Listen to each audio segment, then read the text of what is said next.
4 چیزیں نکاح کے اندر فرض ہیں، ضروری ہیں، فرض بھی کہتے ہیں، رکن بھی کہتے ہیں۔ ان میں سے سب سے پہلی چیز نکاح کے اندر ایجاب و قبول، یہ فرض ہے، یعنی ایک طرف سے اجازت کا ہونا، دوسری طرف سے قبول کا ہونا۔ ایجاب کا معنی اجازت ہوتا ہے، ایجاب و قبول یہ نکاح کے اندر شرط اور رکن ہے، ضروری ہے۔ اور اسی طرح دوسرا رکن نکاح کا 2 گواہوں کا ہونا، 2 مرد گواہ ہوں یا 1 مرد اور 2 عورتیں گواہ ہوں۔ صرف عورتیں اگر ہوں مرد کے بغیر تو گواہی قابل قبول نہیں ہوگی، تو 2 مرد گواہ ہوں یا 1 مرد اور 2 عورتیں گواہ ہوں تو نکاح ہو جائے گا۔ تو گواہوں کا ہونا بھی شرط اور فرض ہے، بغیر گواہوں کے نکاح نہیں ہو سکتا، یعنی کم از کم یہ گواہ ہیں کہ 2 ہوں، اگر زیادہ ہوں تو زیادہ بہتر ہے۔ اور تیسرا جو فرض ہے نکاح کے اندر، جو رکن ہے، وہ محلیت نکاح ہے، کہ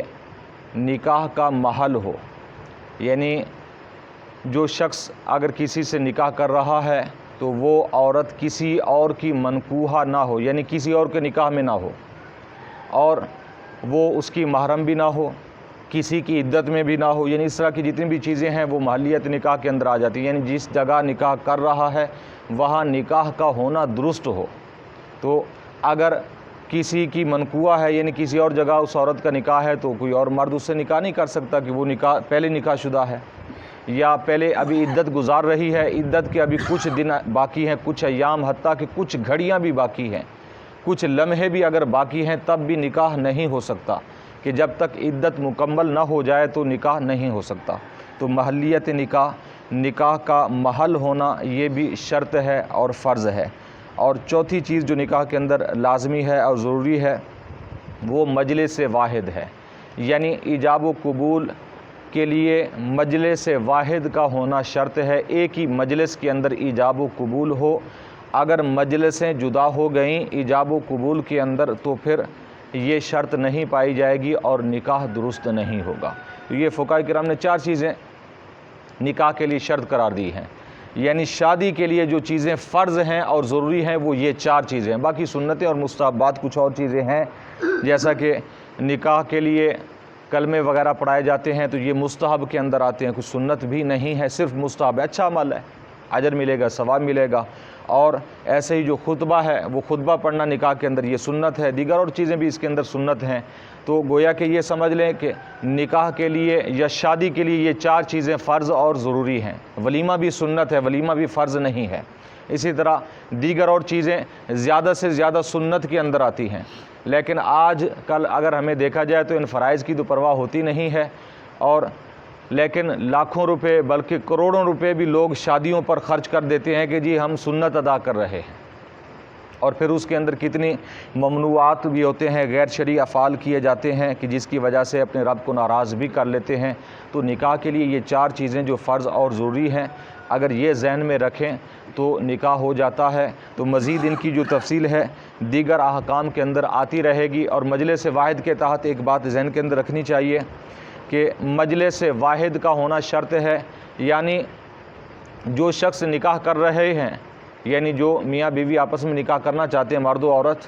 اگر وہ آپس میں خود ایجاب و قبول کر لیں تب بھی نکاح ہو جائے گا، بلکہ اصل طریقہ یہی ہے کہ اگر مرد عورت سے کہے کہ میں نے آپ کے ساتھ نکاح کیا، آگے سے وہ کہے کہ میں نے قبول کیا، نکاح ہو جائے گا۔ شرط ہے کہ 2 گواہ ہوں، محلیت نکاح بھی ہو، مجلس واحد بھی ہے کہ دونوں ایک ساتھ بیٹھے ہیں۔ تو یا اگر عورت کہہ لے کہ میں نے جی کسی مرد سے کہے کہ میں نے تم سے نکاح کیا، وہ کہے میں نے قبول کیا، تو نکاح ہو جائے گا مجلس واحد کے اندر۔ ہاں اگر کوئی وکیل ہے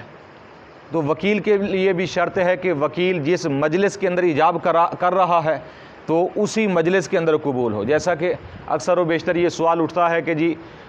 بچہ باہر ہے یا بچی باہر ہے تو نکاح پاکستان میں کرنا ہے، تو پھر کس انداز سے نکاح ہوگا، کس طریقے سے نکاح کیا جائے گا؟ تو اس کا طریقہ یہی ہوتا ہے پھر ایک شخص وکیل بن جائے، بلکہ آج کل تو ہمارا نکاح ہوتا ہی وکالتاً ہی ہے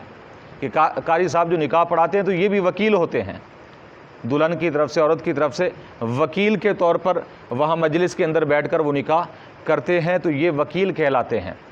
اسی طرح اگر کوئی بچی یا بچہ باہر بیٹھا ہے تو اگر وہ جس قاری صاحب کو اجازت دے دے فون پر کہ جی آپ میرا نکاح فلاں جگہ پر پڑھا دیں، میری طرف سے آپ کو اجازت ہے، تو پھر وہ قاری صاحب یا قاضی صاحب یا کوئی اور بھی شخص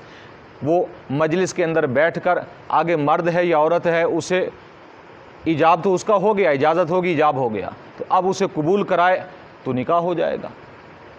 نکاح ہو جائے گا اس صورت کے اندر۔ تو اتنا مشکل نہیں ہے نکاح کرنا کہ جس طرح ہم نے مشکل بنا دیا ہے۔ تو آج کل کیونکہ ہمیں خطبہ بھی نہیں آتا، کلمے پڑھنے پڑھانے نہیں آتے، اس وجہ سے ہم نکاح اپنا خود بھی نہیں کرتے، تو یہ لازمی نہیں ہے، یعنی یہ تو ہم نے آج بنا لیا، لازمی نہیں ہے کہ قاری صاحب ہی نکاح پڑھائیں یا کوئی جج نکاح پڑھائے، بلکہ ہر شخص بھی نکاح پڑھا سکتا ہے، کوئی اس میں حرج والی بات نہیں، بلکہ وہ خود دولہا دلہن بیٹھ کر اگر ایجاب قبول کر کے خود ہی خطبہ پڑھ لیں، دعا کر لیں تو بالکل جائز ہے، بلکہ اصل طریقہ یہی ہے جو فقہائے کرام نے بیان فرمایا ہے، اور جو سنت طریقہ ہے اصل وہ یہی ہے۔ ہاں اس کے ساتھ دوسرا جو طریقہ آج کل ہمارا رائج ہے وہ وکیل کا ہے، وکالتاً نکاح ہے، وکالتاً بھی نکاح ہو جاتا ہے، کوئی حرج نہیں ہے، لیکن اصل طریقہ وہی ہے۔ تو اللہ تعالیٰ کی بارگاہ میں دعا ہے کہ نبی کریم صلی اللہ علیہ وسلم کے وسیلہ سے ہم سب کو علم دین سیکھنے کی، سمجھنے کی، عمل کی توفیق عطا فرمائے، آمین بجاہ النبی۔